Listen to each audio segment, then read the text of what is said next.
할렐루야. 할렐루야. 네, 만나서 반갑습니다. 오늘도 우리가 사도행전 말씀을 오랜만에 나누게 되었어요. 그래서 사도행전 12장을 통하여서 또 하나님이 우리에게 주시는 마음들을 알아가고 또 우리가 그 말씀에 의지하여서 또 기도하고 또 나아가는 시간 되었으면 좋겠습니다. 오늘은 12장이 1절부터 25절까지 굉장히 짧기 때문에 전체를 한번 읽고 나서 그래도 또 오래전에 또 읽었던 본문이니까 함께 읽고 나서 같이 좀 나눴으면 좋겠어요. 제가 1절부터 교독하고 마지막 25절은 함께 교독하도록 하겠습니다.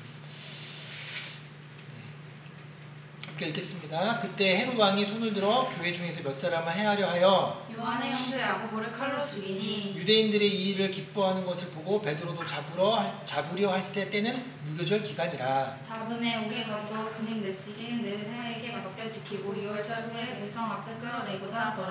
이에 베드로는 옥에 갇혔고 교회는 그를 위하여 간절히 하나님께 기도하더라. 헤롯이 잡아내려고 하는 그 전날 밤에 베드로가 두 군인 틈에서 두 쇠사슬에 매어 누워 잤는데 파수꾼들이 문 밖에서 옥을 지키더니 호련히 주의 사자가 나타내매 옥중에 광채가 빛나며 또 베드로의 옆구리를 쳐 깨워 이르되 급히 일어나라 하니 쇠사슬이 그 손에서 벗어지더라. 천사가 이르되 띠를 띠고 신을 신으라 하거늘 베드로가 그대로 하니 천사가 또 이르되 겉옷을 입고 따라오라는데 베드로가 나와서 따라갈새 천사가 하는 것이 생시인 줄 알지 못하고 환상을 보는가 하니라. 이에 첫째와 둘째 파수를 지나 시내로 통한 철문에 이르니 문이 저절로 열리는지라. 나와서 한 거리를 지나매 천사가 곧 떠나더라. 이에 베드로가 정신이 들어 이르되 내가 이제 참으로 주께서 그의 천사를 보내어 나를 헤롯의 손과 유대 백성의 모든 기대에서 벗어나게 하신 줄 알겠노라 하여 깨닫고 마가라 하는 요한의 어머니 마리아의 집에 가니 여러 사람이 거기에 모여 기도하고 있더라. 베드로가 대문을 두드린데 로데라 하는 여자아이가 영접하러 나왔다가 베드로의 음성인 줄 알고 기뻐하여 문을 미처 열지 못하고 달려들어가 말하되 베드로가 대문 밖에 섰더라 하니 그들이 말하되 내가 미쳤다 하나 여자아이는 힘써 말하되 참말이라 하니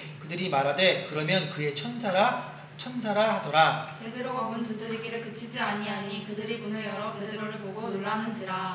베드로가 그들에게 손짓하여 조용하게 하고 주께서 자기를 이끌어 옥에서 나오게 하던 일을 말하고 또 야고보와 형제들에게 이 말을 전하라 하고 떠나 다른 곳으로 가니라. 날이 새매 문들은 베드로가 어떻게 되었는지 알지 못하여 적지 않게 소동하니 헤롯이 그를 찾아도 보지 못하매 파수꾼들을 신문하고 죽이라 명하니라. 헤롯이 유대를 떠나 가이사라로 내려가서 머무니라. 헤롯이 두루가 세상 사람들을 대단히 모여와니 그들의 지방이 영국에서 나는 양식을 먹는 까닭에 한마음으로 그에게 나와 양의 침소 맡은 신하들을 불러서 그를 설득하여 항복하기를 청하니라. 헤롯이 나를 택하여 왕복을 입고 단상에 앉아 백성에게 연설하니 백성들이 크게 부르되 이것은 신의 소리요 사람의 소리가 아니라 하거늘 헤롯이 영광을 하나님께로 돌리지 아니하므로 주의 사자가 곧 친히 벌레에게 먹혀 죽으니라. 하나님 말씀을 흔들하여 도하더라. 29절 같이 읽을게요. 시작. 바나바와 사울이 부조하는 일을 마치고 마가라 하는 요한을 데리고 예루살렘에서 돌아오니라. 아멘. 아멘. 자, 오늘 제목은 우리가 교재에 있는 대로 한번 한 목소리 읽어보겠습니다. 시작. 신앙은 있어도 결코 중단될 수는 없다. 아멘. 어떠한 고난이 있어도 어떠한 환난과 어려움이 있어도 복음이 전해지는 하나님의 계획, 신실한 하나님의 계획은 중단될 수 없다는 거예요. 그래서 오늘 여러분이 같이 읽었던 12장을 통해서 야고보가 순교하고 베드로가 감옥에 갇힌 이런 어려움들이 있지만 그래도 하나님의 복음, 예수 그리스도를 전하는 것은 결코 멈출 수 없다. 그것이 오늘 사도행전 12장이 우리에게 알려주고 가르쳐주는 것입니다. 우리 11장 생각이 이제 나시는지 모르겠지만 이제 안디옥에서 이방인들 교회를 통하여서 그들이 점점 성령과 믿음으로 충만하여지고 그들이 점점 부흥하고 이런 일들이 계속적으로 일어나고 있던 차이였어요. 그러니까 쉽게 뭐냐면 이제 왕성한 복음이 이방 지역까지 이제 뻗치면서 정말 본격적으로 하나님의 말씀이 전해지려 하는 그때 무엇인가 잘 될 것만 같은 어떤 그런 상황과 환경 가운데 이제 됐구나. 하나님 역사하시는구나. 이제는 좋은 일만 일어나겠구나. 그럴 때 오늘 12장에서 이런 환난과 역경이 우리에게 다가올 수 있다는 것이죠. 그것을 통해서 우리가 그렇지만 그것 가운데 좌절하지 말고 다시 예수 그리스도의 복음으로 앞으로 전진해 나가는 우리 모두가 되기를 간절히 소망합니다.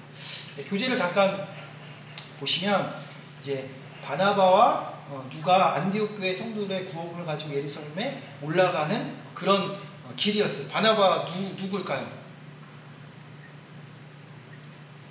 네, 이게 11장 맨 끝에 11장 30절에 보면 나와 있어요. 사울. 네, 사울. 이제 바울이라 부르는 사울을 통하여서 바나바와 사울이 이제 장로들에게 고하고 예루살렘으로 가는 거예요. 그때 이제 지난번에 우리가 나눴던 것처럼 예루살렘에 힘든 일이 생겼어요. 큰 흉년이 들었어요. 그래서 부족을 성금을 모아서 그쪽을 도와주러 이제 바나바와 사울이 이제 떠나는 것입니다. 그래서 이제 예루살렘에 올라가는 그때에 그 시기에 헤롯이 손을 들어 예루살렘 교회 지도자를 해하려고 하여 요한의 형제 사도 누구요? 아까 누가 죽었다고 했죠? 사도 야고보를 칼로 죽이는 일이 아까 1절, 2절에 보면서 우리가 나타나는 거예요. 요한의 형제 야고보를 칼로 죽였어요. 헤롯 왕이. 그리고 이 야고보를 죽인 일을 유대인들, 같은 동족인 유대인들이 기뻐하게 됩니다. 아까 읽을 때 3절에 유대인들이 이 일을 기뻐하는 것을 보고 이 일을 행하였더니 헤롯 왕이 그렇게 행했더니 유대인들이 기뻐하는 거예요. 그러니까 잘됐다. 야고보를 죽여서 그렇게 기뻐했다면 그 당시에 가장 영향력 있고 예수님의 수제자 가장 오른팔이라고 하면 누구죠?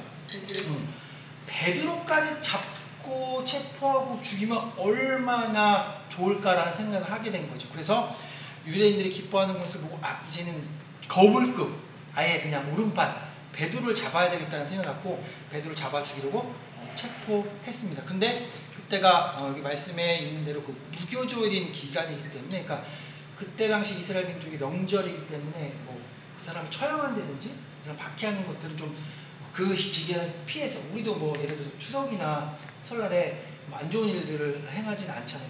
기쁜 명절에 대해서 그런 걸 피해서 이제 베드로를 죽일지 아니면 어떻게 할지에 대해서 좀 이제 시기를 보고 있었던 것이죠. 자, 여기 교재를 보면 여기 나오는 이제 헤롯 왕이라고 있어요. 근데 그 헤롯 아그리파 1세는 AD 41년 중에 사마리아까지 포함한 유대 전 영토를 다스리는 분봉왕. 그때 로마 시대에는 각 지역의 분봉왕을 줘요. 그러니까 이 전체 로마에서 다 통제권을 가지고 하기에 너무 땅이 넓으니까 거기에 맞는 분봉왕을 세워서 그들 중에서 대리 통치자를 이제 세우는 거죠. 그걸 분봉왕이라고 하는데 처음에 이 헤롯 아그리파 1세가 처음에 로마에서 지정했을 때 무엇인지 잘 모르겠지만 사람들로 대중적으로는 인기를 못 얻었다고 그러니까 저 사람이 왕이 된 게 대해서 저런 사람이 돼? 저런 사람이 왕이 되면 되겠어? 어떤 지지를 받지 못했다고 성경이 얘기하고 또 그런 신학자들이 이제 얘기가 있어요. 그래서 그때 당시에 인기를 얻지 못한 것을 자기의 정치적인 어떤 약점으로 생각해 왔어요. 헤롯 아그리파 1세가. 그래서 유대인들 실제로 자기가 통치하는 사람들은 로마인이 아니라 유대인이잖아요. 같은 민족. 근데 이 사람들이 나를 지지해주고 이 사람들이 나를 따라야 되는데 이 사람들에게 자기가 인기를 얻지 못하는 거예요. 그래서 그게 큰 약점이다. 그렇다면 어떻게 해야 될까? 이 사람들이 좋아하는 것들을 해주면 이 사람들이 나를 따르겠지라는 생각을 하는 거예요. 근데 그때 당시에 이 사람들이 유대인들이 정통 바리새인들, 정통 유대교를 따랐던 사람들은 교회 즉 그리스도인들, 예수 그리스도를 믿는 사람들을 싫어했죠. 박해했죠. 그들이 눈에 가시였던 거예요. 그래서 헤롯이 생각할 때 그들의 대적이라고 생각했던 교회나 그런 그리스도인들을 내가 박해하거나 없애준다면 이들이 나를 따르지 않을까? 이들이 나를 좋아하겠지, 잘했다, 칭찬하겠지? 라는 생각이 있었던 거예요. 자, 그래서 자신의 정치적 야욕을 채우기 위해 유대주의를 철저하게 준수하는 왕으로 보이려고 애썼습니다. 그 방법으로 모색한 것이 유대인들의 눈에 가시처럼 성장하고 있던 무엇을 박해하는 것이었을까요? 성장하고 있던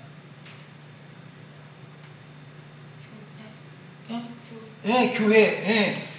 그리스도인들이 속해 있는 교회가 성장하는 것을 박해하는 것이었어요. 그래서 그 첫 희생자가 누구였다는 거예요? 야고보. 그렇죠. 야고보를 첫 희생자로 타겟으로 잡은 거예요. 자, 그래서 헤롯은 교주 보세요. 야고보를 죽인 것은 성이 안 찼죠. 그래서 베드로마저 죽이려고 그를 옥에 가둔 후 경비를 2중 3정으로 막 세워놓고 철통 감시를 하게 되는 것이 12장 4절에 이제 나오게 됩니다. 자, 그리고 12장 5절에 보면 이에 베드로가 옥에 갇혔어요.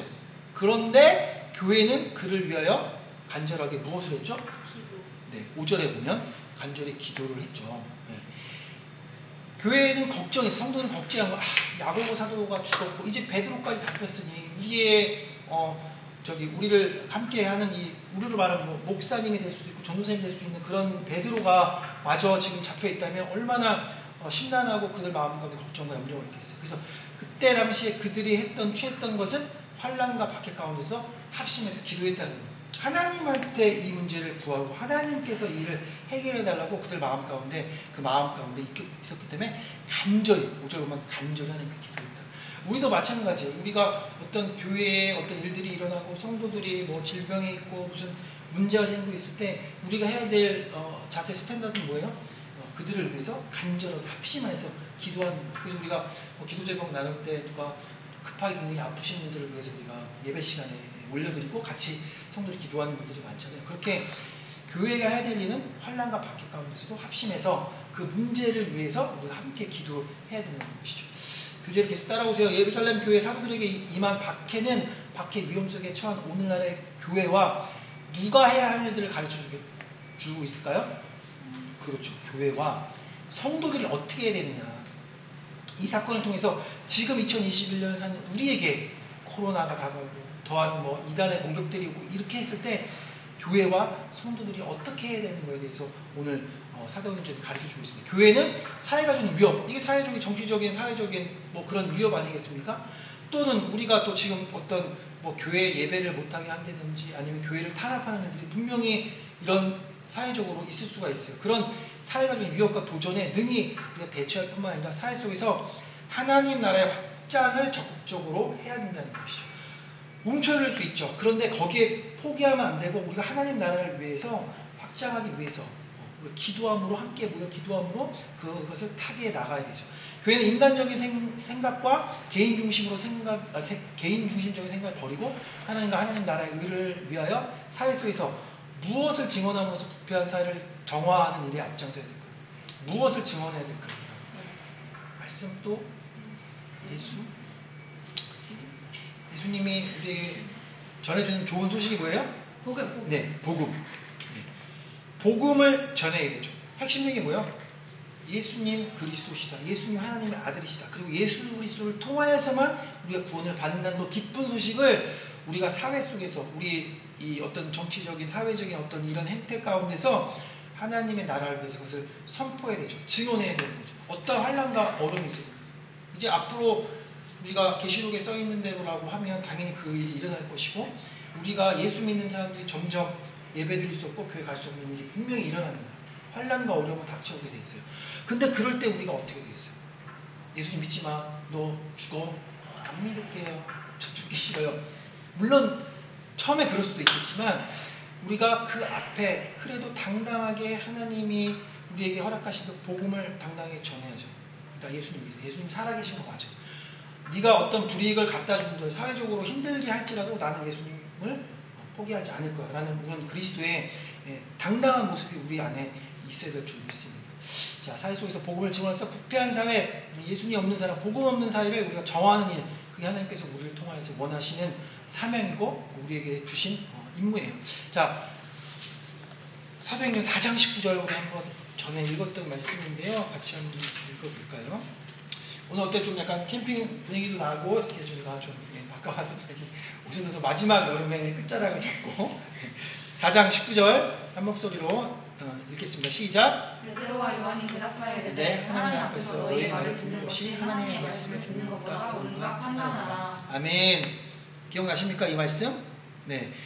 베드로와 요한이 그 당대에 유명했던 그 권력 있었던 그런 공회 앞에서 또 예수님 믿으면 안 돼. 큰일 나. 너 이번에 한번 풀어주면 다시 믿으면 니 혼날 줄 알아? 죽을 수도 있어. 라고 협박과 그런 말을 하는 그 상황에 베드로와 요한이 이제 답변하는 거예요. 하나님 앞에서 너의 말을 듣는 것, 사람의 말, 사회의 말, 세상적인 것, 이것을 따라가는 것보다 하나님의 말씀이 들려지는 거, 하나님 말씀을 듣는 것이 옳다 이거예요. 그러니까 아까 얘기한 것처럼 복음이 옳은 거죠.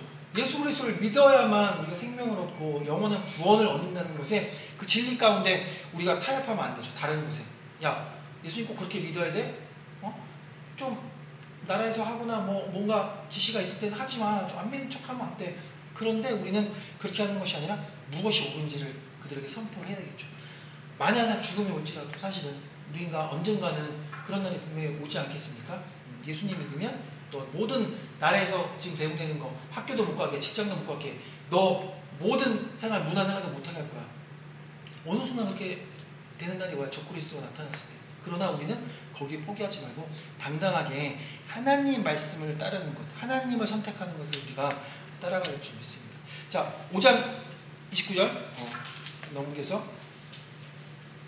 같은 맥락이에요. 함께 읽어볼게요. 시작. 베드로와 사도들이 대답하여 이르되 사람보다 하나님께 순종하는 것이 마땅하니라. 아멘. 예.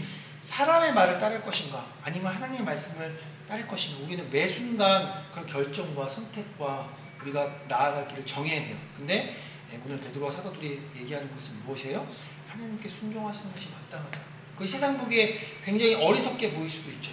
야 예수쟁이들 뭐 저렇게까지 해. 저렇게 하면 밥이 나와 떡이 나와 뭐가 나와.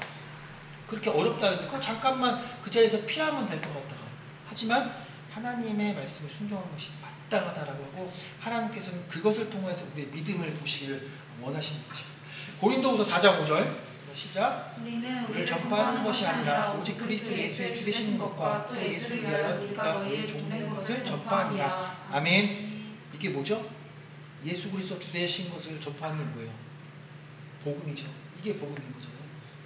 예수님이 우리 주인이시다. 예수님이 우리 왕이야. 예수님 믿어야 하나님 나라에 거할 수 있어라고 되는 것이 복음이고 그것을 전파하는 것이 마땅한 것이죠. 그것이 우리가 하나님을 따라가는 것이고 하나님의 종 되는 것이고 예수 그리스도의 제자 되는 것이고 하나님 나라의 백성이 되는 것이죠. 그래서 우리가 오늘 어려움이 분명히 어느 순간에 여러분의 환경 가운데 가정에서 뭐 그런 가정도 있을 거 아니에요. 교회 못 가게 하는 가정도 분명히 있을 것이고 또 뭐 학교에서 그럴 수도 있고 그 다음에 또 직장에서 어떤 직장의 문화 가운데서 내가 지켜야 될 것을 지켜야 되는데 지키지 못하게 하는 어떤 세력들 분명히 그런 것이 이제 여러분들도 앞으로 오게 됩니다. 그때 우리가 무엇을 택할 것인가? 내가 가지고 있는 것을 잃더라도 하나님을 선택하는 우리가 되어야 되겠다는 것이 오늘 성경이 얘기해 주고 있는 것이죠. 자, 교재를 계속 보도록 하겠습니다. 하나님께서는 성도의 기도에 즉시 응답하셔서 천사를 베드로가 같이 우리에 급파해 주셨어요. 그래서 그로 인해 도저히 탈출 불가능한 감옥에 들어가면 일단 못 들어가면 못 나오잖아요. 그리고 또 2중 3중으로 헤롯이 또 그런 일들을 전에 많이 겪은 거기 때문에 아주 그냥 철저하게 보완을 딱 했단 말이에요. 그러나 하나님께서는 천사를 통해서 극적으로 구출해 주시는 모습이 이제 아까 읽은 우리가 6절부터 12절까지의 말씀이에요. 결국 무엇입니까? 헤롯이 인간적인 계획으로 가로안에 누구들을 죽임으로써 유대인들에게 환심을 사려고 했죠? 제자. 비슷한 말로 사도들. 사도들을 죽임으로써 유대인들에게 환심을 사려고 했어요.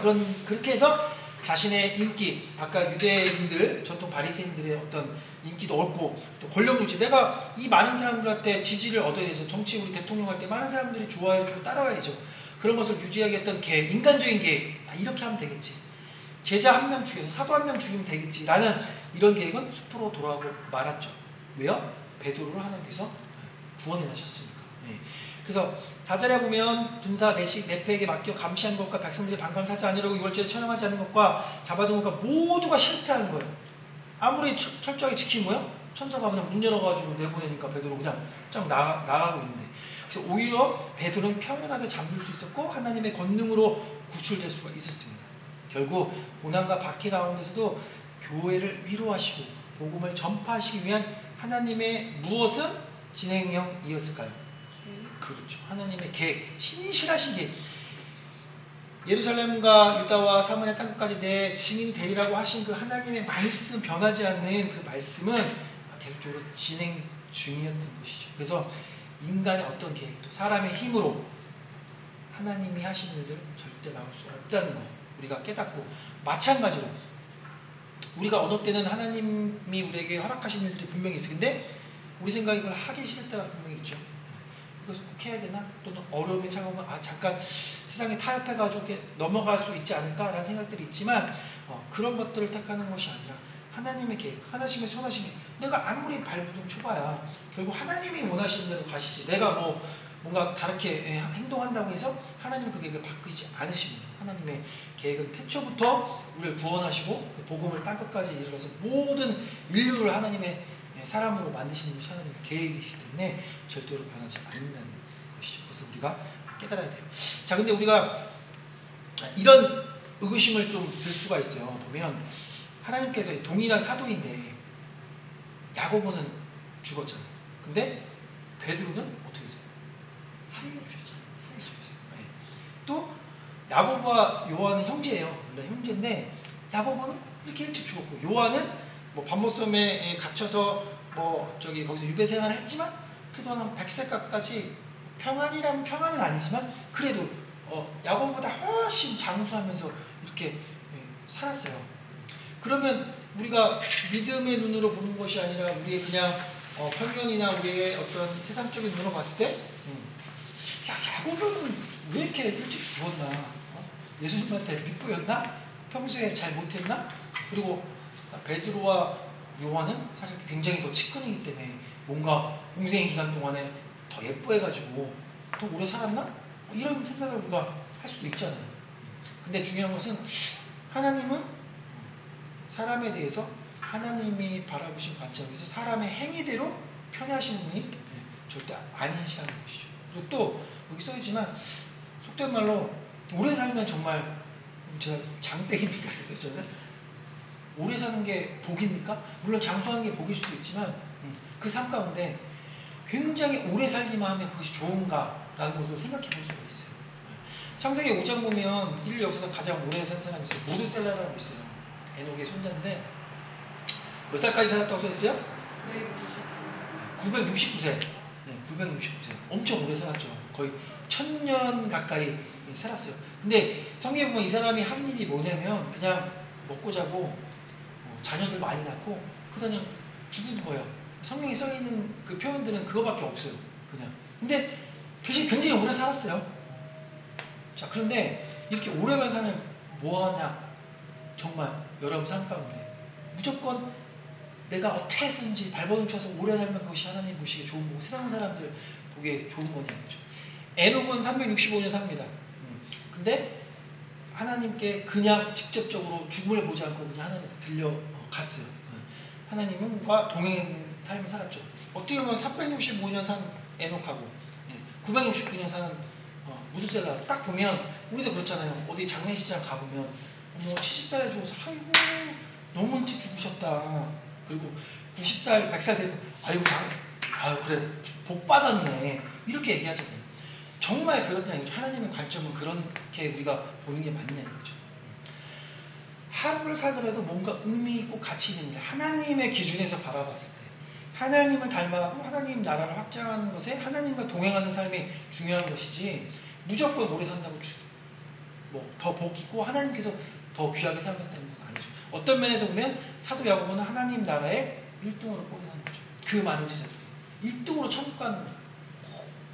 너무 부럽지 않습니까? 그죠?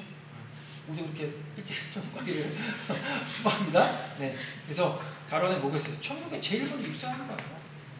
하나님의 관점에서 봤을 때는 특채죠, 특채. 어렸을 때부터 발탁한 거예요. 야, 고생하지 마. 나는 다른 애들 다 고생해. 다 막 복음 전하다가 이리저리 막 밥도 못 먹고 추위에 떨고 더위에 그냥 힘들고 근데 야 빨리 와. 컴온. 나와 같이 영원토라 막나라 하자. 야고보 제일 먼저 부른 거예요. 근데 세상 사람들이 보기에는 그게 아닌 거죠. 그러니까 우리는 때때로 이렇게 착각하는 경우가 많아요. 저 사람 돈 굉장히 많으니까 좋아 보여요. 복 받은 것 같아요. 굉장히 건강하니까 자녀들 되게 많아요. 자녀들마다 잘 돼요. 아픈데 한 번도 없어요. 교회에서 직분도 없고 막 11조도 많아줘요. 굉장히 좋을 수 있어요. 물론 그렇게 신실한 분도 있겠지만 그것만 봤을 때 하나님의 관점에서 그 사람이 정말 복 있는 사람인 거는 우리가 생각해 봐야 된다는 거죠. 맨날 힘들어. 맨날 가난하고 맨날 아파. 그렇지만 그 삶이 짧은 순간이라도 하나님께 정말로 쓰임받고 하나님과 동행했던 사람 누가 있죠? 돌맞아 죽은 스데반 집사. 어떻게 보면 세상 사람들은 뭐예요? 깨죽음이잖아요. 그 말씀 한번 전하고 집사 되자마자 이제 집사로 근데 막 돌 던져가지고 죽었어요. 그거 한 거는 뭐냐면 설교 한 번 하고 돌 맞고 죽은 것밖에 없어요. 세상 사람들 같아요. 그러나 예수님을 이렇게 일어서게끔 했던 그런 예배죠. 참 예배죠. 스데반 집사. 그러니까 우리가 세상의 가치로 보면 안 된다는 거죠. 하나님이 어떻게 보고 계시지. 그래서 가난할 수 있다는 거예요. 언제까지? 죽을 때까지.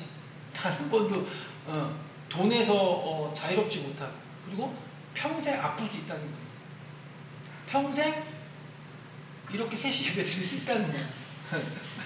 아무도 몰라주고 파주 이 변방에서 예배하고 맨날 뭐 어떻게 하는 거야 잘 모르는데 맨날 이렇게 10년 20년 예배할 수 있다는 거예요. 근데 우리 마음이, 우리 중심이 하나님을 보고 있느냐 안 보고 있느냐 중요한 것이죠.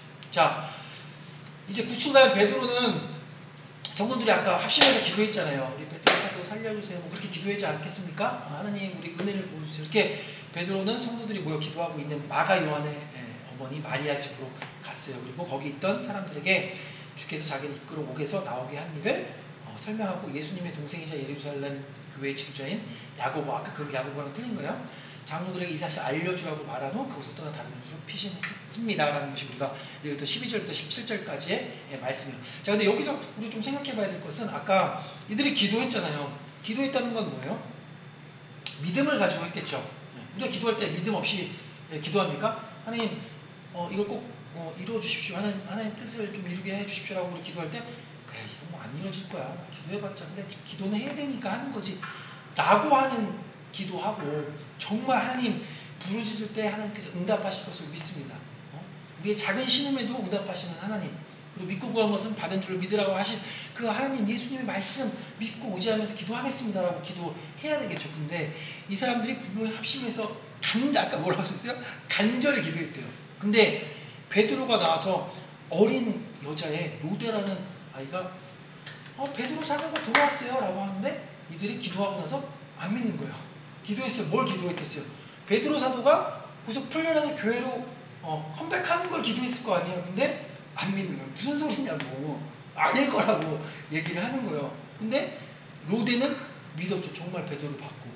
그 믿음으로 얘는 어디에 있어요? 문 밖에서 기다리고 있는 거예요. 올 거야. 내가 기도했으니까. 이 어린아이가. 그렇게 기다리는 반면 이들은 열심히 기도했다고 하지만 믿지 못하는 거예요. 아니야. 그게 천사이겠지. 베드로가 어떻게 들어와? 말도 안 돼. 라는 의심의 기도를 하고 있었던 거죠. 지금 우리가 봤을 때. 그렇기 때문에 우리는 절망 가운데서 정말 하나님이 일하심을 우리가 어떻게 해야 되겠어요? 가로 안에 신뢰해야죠. 기도하는 것은 무엇입니까? 내가 할 수 없기 때문에 하나님, 우리의 힘으로는, 우리의 기준과 우리의 힘과 능력으로 안 됩니다. 하나님만이 하실 수 있으면 하나님 도와주십시오. 하나님 허락하여 주십시오라고 하나님을 의지하는 거잖아요. 하나님을 신뢰하는 것이고.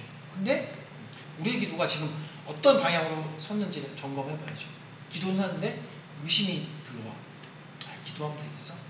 기도하면 이거 들어주실까? 기도하면 일이 일어날까? 불가능하지. 그냥 기도는 기도일 뿐 아니겠어? 라고 하는 우리 마음이 계속적으로 사단이 그런 마음을 갖다 주고 당연히 끌어내죠. 기도하면 하나님이 일하시겠죠. 근데 때로는 그럴 수 있죠. 나의 뜻과 하나님 뜻과는 반대되기 때문에 그것이 일어나지 않을 수가 있죠. 근데 그걸 가지고 기도에 응답 안 해주셨다라고 하는 것은 잘못되겠죠. 하나님 단 한 번도 기도에 응답을 안 하시는 분이 아닙니다. 하나님 이거 해주세요. No. 대답하셨잖아요. 응답하셨잖아요. 근데 우리는 yes 안 했다고 이렇게 불평불만하는 것이죠. 자, 어쨌든 우리가 이렇게 하나님의 일하심을 신뢰하고 나가야 될 것입니다. 그리고 우리는 믿음으로, 정말 믿음으로 우리의 기도를 이제부터라도 믿음을 가지고 될 줄 믿습니다. 하나님 일하실 줄 믿습니다. 불가능 가운데서 가능하시게 하신 것이 바로 하나님이십니다라고 기도하는 우리 모두가 되었으면 좋겠습니다. 자, 우리 마가복음 11장 24절 한번 읽어볼까요? 뭐 구독은 어떻게 괜찮아요? 편안한가요? 네. 네, 24절 한번 읽어보겠습니다. 시작. 그러므로 내가 너에게 말하노니 무엇이든지 기도하고 구하는 것은 받은 줄을 믿으라. 그러면 너에게 그대로 되리라. 아멘. 누가 하신 말씀이에요? 예수님이 하신 말씀이요. 제자들한테 무엇이든지 기도하고 구하는 것은 받은 줄을 믿으래요. 우리가. 근데 우리가 믿지 못하는 것이죠. 자, 로마서 4장 18절 시작. 아무리 바랄 수 없는 중에 바라고 믿었으니 이는 내 후손이 이같이라 하신 말씀대로 아들 중에 조상이 되게 하려 하십니다. 그가 백세냐 되어 자기 몸이 죽은 것 같고 살아있다가 죽은 것 같음을 알고도 믿음이 약하여지지 아니하고 믿음이 없어 하나님의 약속을 의심하지 않고 믿음으로 견고하게 해서 하나님의 하나님께 영광을 영광을 돌리며 약속하신 그것을 또한 능히 이루실 줄을 확신하였으니 그러므로 그것이 그에게 의로 여겨졌느니라. 아멘 아멘 아멘. 아브라함이요 100세에 아들을 얻죠. 근데 세상 사람이 볼 때 100세에 되겠습니까? 다? 부인이 사라가 태가 다 끊어지고 도저히 세상 사람들이 보는 어떤 경험과 지식치로 봤을 때는 아이를 가질 수 없어요. 근데 그들이 하나님의 약속을 의심하지 않는데요. 하나님 주신다니까 주시겠지. 이루어지게. 근데 그거는 내가 생각하는 그때가 아닐 수 있죠. 그건 하나님께서 100세에 이루시기를 원하시는 하나님의 계획대로만 되는 거예요. 99세에서도 안 돼요. 98세에서도 안 돼요. 하나님은 100세라고 정하셨기 때문에 그때 일어나는 거죠. 근데 왜 100세에 일어날까요? 40세에 일어났다고 쳐보세요. 그렇게 가질 수 있죠. 또는 뭐 좀 늦어서 노산이라고 했을 때 50대? 대중 하나 가질 수는 있어. 근데 100세 누구도 할 수 없는 일, 그런 상황 가운데서 하나님이 일하시는 거죠. 왜? 하나님이시니까 할 수 있다라고 보여주길 원하시는 거죠. 그래서 100세에 그가 아들을 얻게 되는 거죠. 약속하신 것을 또한 능히 이루실 줄을 확신하였고 그것 때문에 22절 그러므로 그것이 그에게 의로 여기서 하나님이 그것을 보고 의롭다 하시는 거예요. 옳다. 그것이 바로 믿음이라고 얘기하시는 겁니다. 하나님께서. 너 세상 사람들이 다 뭐라고 얼마나 놀려대겠습니까? 주변에서 마찬가지로 노아가 120년 동안 방주시는 동안 얼마나 놀려대겠습니까? 저 미치광이 저 산 위에다가 배를 든다고 뭔 소리 하는 거야. 그런데 하나님을 믿음으로 하나님이 그렇게 하실 것을 믿음으로 그 일이 반드시 일어났잖아요. 그래서 우리도 날마다 그렇게 하나님 더 의지하는 신뢰하는 우리가 되어야 될 것입니다. 그래서 로마서 12장 12절 자 소망 중에 즐거워하며 환난 중에 참으며 기도에 항상 힘쓰며 아멘. 아멘. 그렇기 때문에 우리가 소망을 갖고 있으나 환난도 있을 수 있어요. 즐거움도 있을 수 있고 어려움도 있을 수 있고 고난도 있을 수 있어요. 그렇기 때문에 우리는 인내해야 돼요. 참으며 100세가 될 때까지 그 방주가 완성될 때까지 우리가 우리에게 부어주신 것들을 바라보며 그래서 항상 뭐에 힘써요? 기도에 힘써요. 근데 온전한 기도이죠. 믿음을 가진 기도. 그냥 합심해서 기도해서 베드로가 나올지 모르는 그런 기도가 아니야. 로데와 같이 어린아이지만 올 거야. 하나님 기도했으니까 오시겠지. 라는 그런 믿음을 가지고 기도하는 여러분이 되시기를 간절히 소망합니다. 네, 자, 그 다음 이제 교재 따라오세요. 헤롯이 가이사레라는 동네에서 이제 통치하고 있는 동안 그로부터 식량을 공급받고 있던 두로와 시돈 지역의 사람들이 있었어요.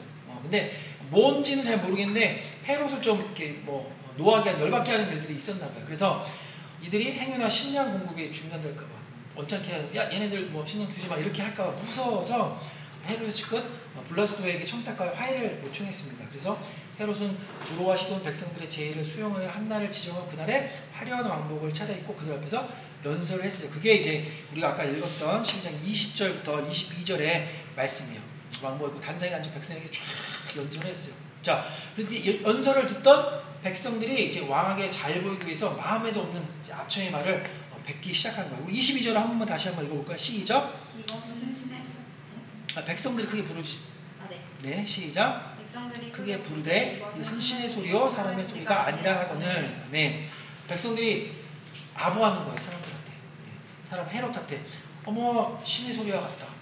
정말 하나님이 임재한 그런 소리 같아. 라고 얘기를 하면서 왜? 자기들의 먹고 사는 문제가 걸려 있으니까. 그 사람한테 아첨하는 거죠. 마음이 없으면. 그래야 내가 인간적으로 사니까. 그런데 그게 도가 지나쳐서 그게 하나님, 신의 목소리 같다. 하나님이신 것 같다. 우리가 가끔 그런 일이 있어요. 어떤 교회에서 목사님이 설교를 잘하거나 그러면 사실 하나님이 하신 일들을 바라보는 게 아니라 인간적인 그 주의 종을 포커스를 맞추는 경우가 상당히 많죠. 그래서 그 목사를 따라가요. 그 사람을 따라가요.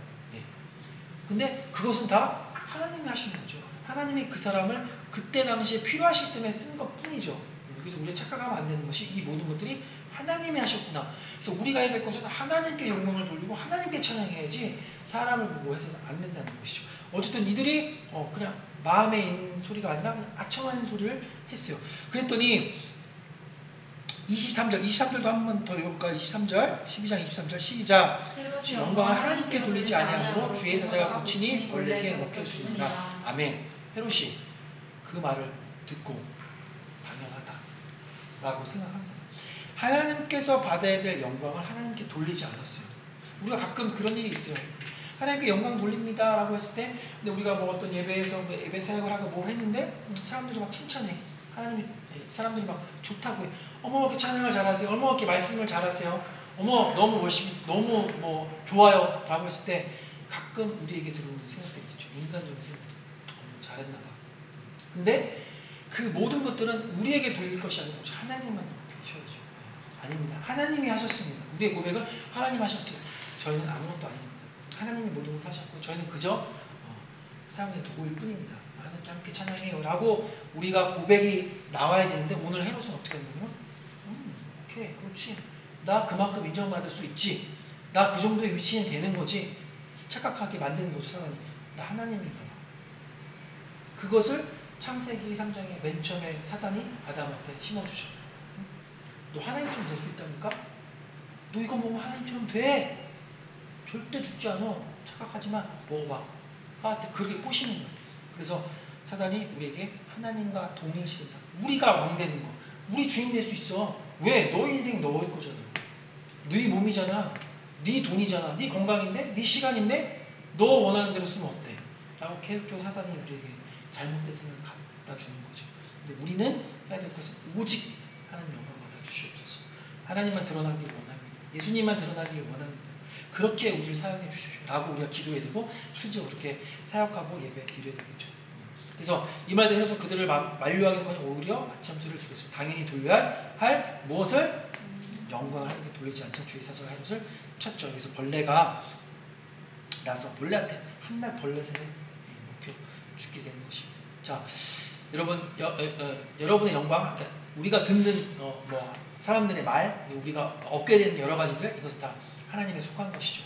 하나님은 인간을 창조하실 때 영광을 받기 위해 이 백성은 나를 찬송하기 위하여 지었다니 하나님은 영광을 받으셔야 될 분이에요. 모든 예배와 하나님의 찬양과 모든 것들 하나님 받으시죠. 하지만 헤롯은 교만하게 굴며 하나님의 영광까지 가르쳤습니다. 하나님은 미미한 벌레 한 마리를 이용한 강포한 대적을 멸하셨습니다. 하나님은 그런 분이죠. 벌레를 통해서도 이 모든 악함을 모든 죄들을 쓸어버릴 수 있는 분이신 거죠. 우리가 그것을 알아야 되는 거죠. 그 공의의 하나님, 거룩하신 하나님을 우리가 또 알아야 된다는 것이죠. 자, 이사야 42장 8절 시작. 나는 여호와이니 난 내 이름이라. 나는 내 영광을 다른 자에게 내 찬송을 우상에게 주지 아니하리라. 아멘. 뭐라고 얘기하십니까? 하나님께서 강하게 얘기하십니다. 나 하나님이다. 스스로 있는 자다. 그것이 내 이름이다. 나는 내 영광을 다른 자에게, 사람들에게나 또는 사단에게나 천사들에게나 어느 누구에게나 그 영광을 내주지 않겠다. 내 찬송을 우상에게 주지 아니하리라. 지금 이스라엘 백성들 얘기하는 거, 너희들 우상 따라하고 네 마음 가운데 우상이 있고 내가 받아야 될 찬송과 예배와 그 영광을 다른 곳에 뺏기지 않겠다는 하나님께서 질투하시는 어떤 걸 질투하십니까? 우리 마음이 하나님께로 쏘이지 않고 다른 곳에 쏘이는 것은 절대로 하나님 용납하지 않으시는 거예요. 그걸 하나님 뭐라고 얘기하세요? 죄다 라고 얘기하십니다. 그러니까 윤리와 도덕으로 죄를 따라가면 안 돼요. 하나님께서 정하시는 것, 하나님께로 돌려야 될 것들을 우리가 가로신다면 다 우리의 죄인 것이죠. 자, 48장 또 11절 한번 찾아볼게요. 계속해서 이사야 48장 11절. 나는 나를 위하여 이를 이룰 것이라. 어찌 내 이름을 욕되게 하리요. 내 영광을 다른 자에게 주지 아니하리라. 아멘. 똑같이 얘기하시죠. 나는 나를 위하여 이를 이룰 것이라. 이스라엘 백성에게 새 약속을 허락해 주시는 거예요. 너희를 회복시킬 거야. 너희를 통해서 하나님이 하나님 되심을 얘기할 거야. 그것은 누구를 위한 너희들 위한 것이 아니라 하나님, 영광을 받으셔야 하나님을 위해 하시는 것이죠. 어째 내 이름을 욕되게 하리요. 하나님의 이름은 우리 인간들 때문에 떨어질 수 없는 이름입니다. 존귀임을 여김을 받으신 하나님, 내 영광을 다른 자에게 주지 아니라고 확실하게 우리에게 오늘도 얘기하고 계신 것입니다. 자, 그렇게 해서 교회의 적이죠. 헤롯이 제거되었습니다. 그렇게 악한 사단의 역사를 하나님께서 제거하시고 나자마자 복음이 급속대로 확산되었어요. 12장 24절 우리 한 번만 더 읽어볼게요. 시작. 하나님의 말씀은 흥하나요? 더하더라. 아멘. 자, 가로 안에 하나님의 무엇이요? 말씀. 네, 하나님의 말씀은 흥하고 부흥하고 더하게 됩니다. 무엇이 제거되니까요? 그 공동체 가운데 죄 가운데 있었던 헤롯이 제거하게 되니까 하나님의 말씀대로 하나님의 복음은 더 팽창하고 넓어지게 되는 것이죠. 초대교회는 안디옥 교회 설립으로 말미암아 이방 전도에 박차를 가하려고 할 쯤에 헤롯의 박해를 받아 잠깐 주춤했죠. 야고보 죽고 베드로 잡히고. 그런데 이제 그 헤롯의 죽음으로 박해의 위력은 사라지게 됐습니다. 그래서 말씀의 전도는 더 활기를 띠게 되었고요. 이처럼 하나님의 진리는 세상의 박해에도 불구하고 더 힘차게 증언됩니다. 왜요? 하나님이 그렇게 하시기로 정하셨습니다. 하나님이 계획하셨습니다. 복음은 핍박을 견디고 승리함으로써 더 널리 전파되기 마련입니다. 그래서 우리는 복음의 증인으로서 어떤 삶을 살아야 하겠습니까? 우리의 질문을 던져야 되는 것이죠. 박해를 두려워하고 세상 사람들의 기준에 맞춰서 불의와 타협하고 복음 앞에 쓰지 못하고 세상 방법으로 아까 두루와시던 사람처럼 헤롯한테 마음에 들기 위해서 너 회사에서 야 네 회식 자리에서 너 그렇게 예수 믿는다고 너 그렇게 따로 이렇게 놀 거야? 왜 술 안 먹어? 왜 다른 사람과 어울려서 노래방 가고 막 그런 거 왜 안 해? 네 회사 잘리고 싶어? 그만 나올래? 있다니까요. 세상 사람 가운데 있어요. 살아가는데. 그런데 그렇게 우리가 그걸 쫓아가고 내 먹고 사는 것 때문에 쫓아가면 결국 그것 때문에 발목을 잡힙니다. 그리고 그것으로 인해서 무너질 수밖에 없는 것이죠.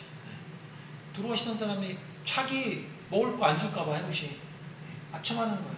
좋다고 하는 거예요. 하나님은 그것을 원하지 않는 것이죠. 아니면 헤롯처럼 주변의 칭찬에 자아도취돼요. 우리가 제일 경계해야 될 거. 교만. 우리 안에 들어온 교만. 아까 아담과 하와한테 줬던 그것이 비교, 교만. 하나님처럼 돼. 우리도 인정받을 수 있어. 유튜브에서 한번 뜰 수 있어. 저 찬양 좋아, 난리나. 저 팀 부러워. 그런 소리 그럴 리 없겠지만 만약에 그렇게 여러분들 어느 순간에 갑자기 눈 떴는데 그런 일이 생긴다고 해보십시오.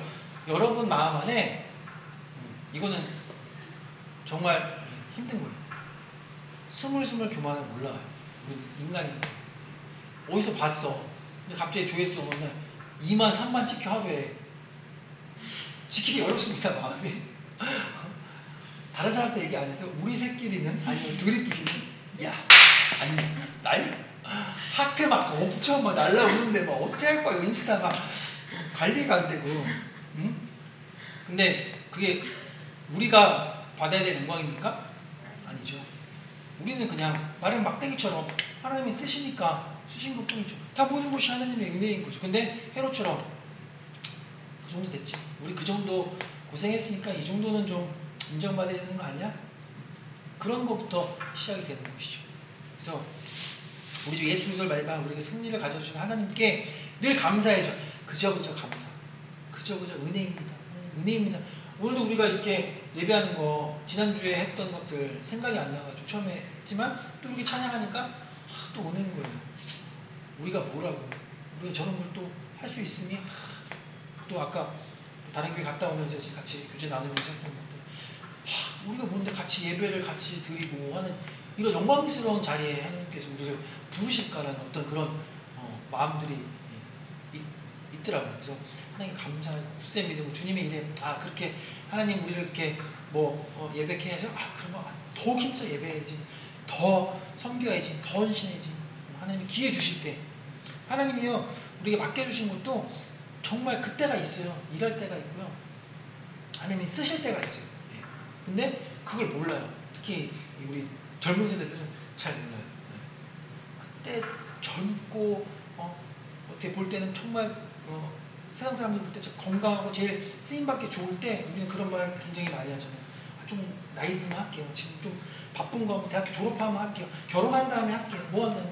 그래서 뭐 할아버지 할머니 꼬랑탱이 돼가지고 뭐 어떻게 하려고. 가장 더울 때 하나님한테 드려야 되는 것이고, 가장 건강할 때 하나님한테 아낌없이 헌신해야 되는 거고, 내가 물질이 가장 많을 때 하나님한테 아낌없이 드려야 되는 거고, 또 가장 없고 그것밖에 없을 때 그걸 드릴 수 있는 그런 사람들이 돼야 하나님께서 쓰시는 거죠. 근데 우리 인생에 질리고 다 질리고 놀고 다 한 다음에 이제 좀 봉사 좀 이제 해야 되겠네. 그럼 누가 하나님을 좋아하세요? 그러니까 우리는 하나님이 쓰실 때 감사하게 우리에게 허락하실 때 하나님 앞에 감사합니다. 은혜입니다. 이렇게 써주셔서 감사합니다. 저희 같은 것도 이런 죄인들도 불러주셔서 감사합니다를 고백하는 거죠. 자, 이제 몇 구절만 한번 찾아보고 우리 함께 또 말할 텐데요. 고린도전서 뒤로 신하고 가서 고린도전서 15장 57절 58절 네, 읽어보세요. 시작. 우리 주 예수 그리스도로 말미암아 우리에게 승리를 주시는 하나님께 감사하노니 그러므로 내 사랑하는 형제들아 결실한 친구를 흔들지 말고 항상 주의 더욱 힘쓰는 자들이 되라. 이는 너의 수고가 주 안에서 헛되지 않은 줄 압니다. 아멘 아멘 아멘. 예수 그리스도께서 이루신 승리, 이미 십자가에서 이루시는 승리, 결론이 나는 거예요. 우리가 어떤 환난과 어려움, 이 아까처럼 박해가 오죠. 주변에 사도가 막 죽어요. 그리고 막 감옥에 내가 잡히게 돼요. 그런 환난과 어려움 속에서도 이미 예수님께서는 승리를 우리에게 허락해 주셨어요. 예수님께서 십자가에 죽으심으로 모든 사단 원수의 흑암의 권세들은 끊어졌고 우리 승리할 수밖에 없어요. 예수님을 믿음으로써. 이미 예수님께서 그 결론이 난 승리를 우리에게 허락하셨으니 얼마나 감사합니까? 늘 감사하죠. 환난이 다가와도 감사하죠. 질병이 와도 감사해야죠. 질병이 뭐 70년, 80년 무드셀라처럼 살 것 아닙니까? 70년, 80년 아프다 가도 우리에게는 주님이 이루신 승리가 있잖아요. 영원한 하나님 나라에 안식이 있잖아요. 그렇기 때문에 감사하죠. 돈이 없으면 어떻습니까? 가면 왕같이 살 텐데 하나님 나라 가는데 수정이 있고 금이 온통 깔려 있고 그죠? 에메랄드, 다이아몬드가 있는 그 하나님의 나라 가운데 살 건데 그래서 우리가 항상 감사해야죠. 그리고 우리에게 주신 그 연수 안에서 하나님께서 허락한 그 가운데 사랑하는 형제들아 흔들리지 말고 사단 원수마귀가 헤롯이 뭐라고 해도 뭐 주변 사람이 뭐 어떻게 뭐라고 해도 흔들리지 말고 주의 일에 더욱 힘쓰는 자들이 되라. 하나님 맡겨주셨을 때 하나님께서 어떤 사명을 주시고 하나님께서 우리에게 허락하시는 것들을 주셨을 때 힘쓰고 애써서 그것들을 붙잡고 나가는 거예요. 그러면 하나님께서 이는 너희 수고가 주 안에서 헛되지 않은 줄 아니라 결코 하나님 잊지 않으시는 듯다는 거죠. 이 땅 가운데 어려움 당했어요. 환난 당했어요. 근데 그 앞에서 그냥 하나님 믿겠다고 예배드리겠다고 힘써 애썼어요. 하나님 모르시는 분이 아니라는 거죠. 2021년 9월 27일 니네가 이 자리에서 예배한 거 내가 알아. 기억하고 있어. 그때 니네 어떤 어려움이 있었지? 근데 그것을 믿음으로 돌파하는 너희들을 보면서 이 하나님 나라에서 이 믿음의 선조들이 얼마나 기뻐하는 줄 아냐?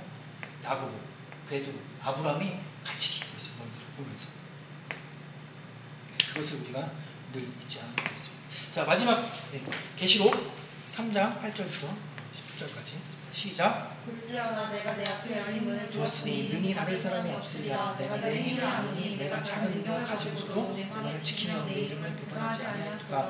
보라 사탄의 해가 곧 자칭 유대인이라 하나 그렇지 아니하고 거짓말하는 자들 중에서 며칠 내게 주어 그들로 와서 내 발 앞에 절하게 하고 내가 너를 사랑하는 줄 알게 하리라. 내가 나의 인내의 말씀을 지켰으니 내가 또한 너를 지켜 시험의 때를 면하게 하리니 이는 장차 온 세상에 임하여 땅에 구하는 자들을 시험할 때라. 아멘. 빌라델비아 교회에 예수님께서 말씀하고 계십니다. 너희들이 작은 능력을 가지고 내 말을 지키고 환난과 어려움 속에서도 박해가 오죠. 죽음 가운데서도 옥에 갇히고 우리가 살아가는데 힘들고 어려운 거 예수 믿는다는 이유로 그런 어려움이 있겠지만 너희들이 인내의 말씀 하나님의 말씀을 지켰으니 내가 정말 이 마지막 세대에 어려울 때 그 시험의 때를 면하게 할 거야. 왜? 너희가 작은 능력을 가지고 너희들이 하는 거는 하나님 보시기에도 다른 사람이 작은 것밖에 안 되지만 타협하지 않았어. 내가 직장을 잃을지라도 예수님을 선택했어. 내가 학교에서 왕따를 당할지라도 예수님을 선택했어. 가정에서 핍박과 환난 가운데 너 교회 가지 마라. 너 교회 가면 너 내 자식도 아니라는 소리를 들어서 가면서도 예수님을 끝까지 믿은 그것을 보시고 계신다는 거죠. 하나님께서 보시고 그런 믿음을 통해서 너희들이 했던 행위를 통하여서 내가 정말 우리 마지막 때에 오는 환란은 여러분들이 혹시나 아니면 주변에서 겪고 있는 가정에서 뭐 캠퍼스에서 직장에서 오는 그런 환란과는 격이 틀립니다. 죽음 앞에 서는 거죠. 막말로 예수님 믿어? 예. 총 쏘고 그냥 죽는 뭐 그 정도의 엄청난 환란, 그 이상의 것들. 오직께서는 마태복음에 예수님 그렇게 하십니다. 출산, 임신해서 그 환란 때를 당하는 것을 불안하게 생각해라. 움직이지도 못하고 어디로 도망가지도 못하는. 그리고 믿는 자가 믿는 자에게 넘겨줍니다. 교회 믿는 사람 얘 교회 다닌다고 찔러서 적그리스도 얘기가지고 바로 죽을 수밖에 없는 그런 엄청난 우리 상상할 수 없는 힘든 환란 가운데서도 하나님께 지키신다는 거예요. 그렇게 직장 가운데서 예수님을 부인하지 않았던 그 작은 능력, 하나님 말씀 지키었던 그것 때문에 하나님을 보시고 그 어려움도 그보다 훨씬 큰 어려움 가운데 하나님 지켜주신다는 거죠. 그러니까 오늘 야고보가 죽었지만 베드로가 투옥됐지만 이런 것들을 우리에게 보여주면서 어떻게 하나님께서 보여주는 거야? 야, 사도들도 그 우리보다 훨씬 어려운 상황이겠죠. 초대교회 사도들이. 근데 어떤 사람은 죽고 어떤 사람은 투옥돼. 또 이제 뒤에 나온 뭐 여러 가지 뭐 상황들이 많겠지만 이렇게 어려워. 그런데 이 사람들 다 지금 나와 같이 있어. 너희도 포기하지 마. 요한계시록 마지막에 그 반면섬에 갇힌 요한에게 예언으로 하면서 초대교회 모든 교인들에게 위로하는 거 아닙니까? 야, 걱정하지 마라. 예수님께서 너희들을 위해서 지금도 기도하고 계시고 중보하고 있어. 걱정하지 마. 이거 환난 있을 수 있어. 하지만 끝까지 버텨. 너희들 분명히 구원 받을 거고 하나님께서 그 구원의 때에 너희들을 환난 가운데 면하게 하실 거야. 걱정하지 마. 라고 계속적으로 요한계시록이 우리가 때로는 적그리스도 나오고 뭐 666 나오고 무섭고 어렵게만 느꼈지만 실질적으로 그 당시에 하나님께서 그들에게 했던 메시지는 뭐 희망의 메시지예요. 소망의 메시지예요. 걱정하지 마. 예수 믿고 하나님 믿으면 너희 구원받아. 걱정하지 마. 천국이 너희 거야. 다 준비되어 있어. 걱정하지 마. 소망을 가져. 예수가 너희 소망이야. 어렵지만 믿음 잘 지켜. 라고 소망의 메시지를 우리에게 주고 있는 것이죠. 자, 그래서 오늘 12장을 통해서 여러 가지 환난 가운데서도 믿음을 지켜야 된다는 것을 오늘 하나님께서 얘기해 주고 계십니다. 자, 마지막 이제 한편 큰 흉년을 당한 예루살렘 교회를 돕기 위해서 사실 바울과 사울이 왔었잖아요. 그래서 이제 부조하는 일을 이제 했어요. 다 예루살렘 교회에 전달하고 다시 바나바 사울은 다시 그동안 전달하는 마가 요한들도 다시 안디옥으로 돌아오게 됩니다. 그 얘기는 무엇이냐면 이제부터 우리가 다음에 볼 13장부터 드디어 신약 성경의 가장 핵심적이고 또 이 복음 사역이 가장 핵심적이었던 그 사도 바울의 선교 여행을 통해서 이제 안디옥에서 이제 준비를 다 했던 그 이방인 전도에 대한 준비 다 끝나고 이제부터 진짜 본격적으로 막 가는 거예요. 예루살렘과 사마리아 땅까지 이르러 증인이 되는 모습들을 우리가 계속 이제 보게 될 거예요. 그리고 이제 여기서 이제 베드로는 이제 여기서 잠깐 나오고 이제 15장에 예루살렘 공회에서 잠깐 회의할 때 잠깐 나오고 이제 베드로는 역사 속에서 사라집니다. 무엇을 했는지 기억도 되지 않아서 그렇지만 이제 사도 바울이라는 인물이 이제 부각되면서 이제 신약을 통해서 정말 하나님의 복음을 전하는 것들이 이제 나오게 됩니다. 우리 이제 앞으로 그것들을 이제 바라보게 될 거예요. 네, 우리 함께 말씀 생각하면서 기도하기를 원하는데요. 오늘 사도행전 12장을 통해서 고난이 어디서까지 왔어요? 사도가 죽는 어떤 그런 고난까지 우리 인생에서 그런 고난 있을 수 있다는 거죠. 근데 고난 가운데서 좌절하고 물러서는 게 아니라 복음의 증인된 삶을 우리가 살아야 되겠다. 구원한 믿음 살아야 되겠다. 라고 한다면 하나님께서 그럴 때 가만 놔주십니까? 천사를 보내서 베드로를 풀려나게 한 것처럼 우리 어려운 환경 가운데서도 성령님께서 일하셔서 보혜사 성령, 우리를 도우시는 조력자 되시는 우리 성령님을 통해서 모든 문제를 해결받을 수 있다는 것이죠. 그것이 성경에 오늘 우리에게 얘기해 주고 싶은 것이고 또 그럴 때 우리가 해야 되는 태도는 하나님께 영광을 돌려야 되는 것이죠. 우리가 한 게 아니니까 우리가 한 건 아무것도 없어요. 우리가 예배한 거, 우리가 찬양한 거, 우리가 사역한 거 아무것도 아니죠. 우리가 한 건 없어요. 다 하나님이 건강 주셨죠. 월요일마다 시간 허락해 주셨죠. 저 어디 가서 일 안 하고 이렇게 월요일날 또 같이 여러분과 또 찬양할 수 있는 얼마나 감사합니까? 우리가 한 게 뭐가 있어요? 하나님이 다 은혜죠. 그럴 때 하나님께 온전히 영광을 돌려야지 그것이 우리의 힘이냐 우리의 능력이 있냐 자랑하다가는 해롭과 같이 본래의 작은 것 하나에 넘어져서 죽을 수밖에 없다는 것이죠. 그래서 우리가 더욱더 하나님께 영광을 돌리고 하나님이 쓰실 때 마음껏 쓰십시오, 주님. 마음껏 써주십시오. 하나님께 써주신 것만으로도 저에게 은혜고 그게 정말 감사합니다라고 우리가 그렇게 주님 일에 더욱 힘쓰는 자들이 되기를 간절히 소원합니다. 우리가 그렇게 다시 한번 결단하고 또 하나님 또 우리가 그런 내 마음에 있으니 각자 또 한 지체가 되기를 원하는 하나님 우리 성경 말씀을 통하여서 우리가 느꼈던 거 경험했던 거 더욱더 우리 삶 가운데 실천하며 나갈 수 있는 저희들 되게 하여 주시옵소서. 주의 이름으로 한 번 부르고 통성으로 기도하며 나갑시다. 주여 하나님 감사합니다. 하나님 오늘도 그렇게 주님 주신 말씀을 의지하면서 나아갑니다. 하나님 역경과 어려움이 우리 삶 가운데 다가옵니다. 고난이 다가옵니다. 하지만 우리가 합심하여 기도하고 주의 일하심을 우리가 신뢰합니다. 하나님께서 일하심을 우리가 기대합니다. 하나님 일하여 주시옵소서. 그 아버지 온전히 하나님께 영광을 드리기를 원하고 하나님만 바라볼 수 있는 저희들 되기를 원합니다. 저희는 그렇게 우리가 예배하며 그렇게 주님께 쓰임받기를 원합니다.